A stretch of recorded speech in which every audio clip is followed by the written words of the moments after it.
Welcome to The Explainer. Today, we're diving deep into one of the most complex and painful human experiences out there, betrayal.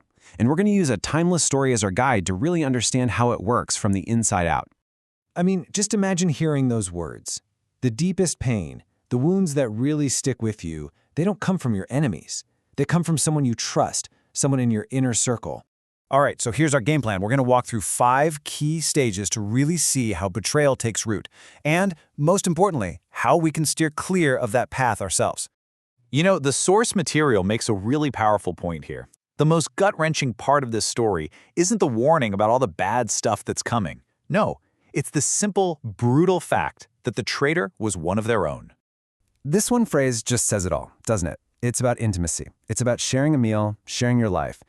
That's what makes the act so devastating. It's not just an attack. It's a deep, personal violation of trust. So how on earth does a bond that close just shatter? Well, the analysis we're looking at points to a few psychological triggers, and it all starts with a very specific, and I gotta say, very dangerous mindset. Let's really dig into this, because it's not like someone just flips a switch. Nobody wakes up one morning and decides to become a traitor. It's a process. It's a slow, slippery slide. So our source lays out this 4-step path. It all starts with a transactional mentality, which then leads to a spirit of mediocrity that forces you into a life of pretense, hypocrisy, which is all held together by a growing sense of denial. Let's start with number 1. And here it is, the first step on that slippery slope. It's when your relationships stop being about connection or loyalty and instead become this constant calculation. Everything is measured by personal gain. What am I getting out of this? This is that transactional mindset in black and white. Judas goes to the chief priests and asks, "What will you give me?" And this is the answer. 30 pieces of silver.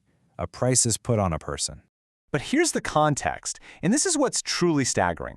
30 pieces of silver wasn't a fortune. It wasn't some king's ransom. It was the standard compensation paid to an owner if their slave was killed. It just shows how little that relationship was valued in the end. Pure transaction. And of course, this isn't always about cold, hard cash. This what's in it for me mindset can be about anything, right? Getting that promotion at work, satisfying your own ego, acting on envy, or just seeking revenge. Okay, so once you start thinking that way, it naturally leads to the second step, a spirit of mediocrity. This is where that transactional thinking starts to infect your actions and your commitment. And this comparison just nails it. Excellence is about giving more than what's expected. It's about deep, real connection. But mediocrity? It's lukewarm. It's average. It's the difference between truly knowing someone and just, knowing about them. See, if you're only ever halfway in, whether it's your values or your relationships, you never actually grasp their true importance. And that makes them a whole lot easier to just toss aside when things get tough or inconvenient. So, being lukewarm like this, it creates this huge internal conflict, right? You know you're not all in, but you try to look like you are.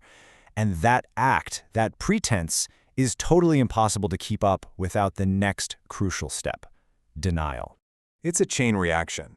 Your mediocre commitment forces you to live a life of pretense, to be a hypocrite, and that is exhausting. The only way to fuel that kind of double life is by denying what you're actually doing. And this is a chilling detail. It shows that betrayal is rarely an impulsive, spur-of-the-moment thing.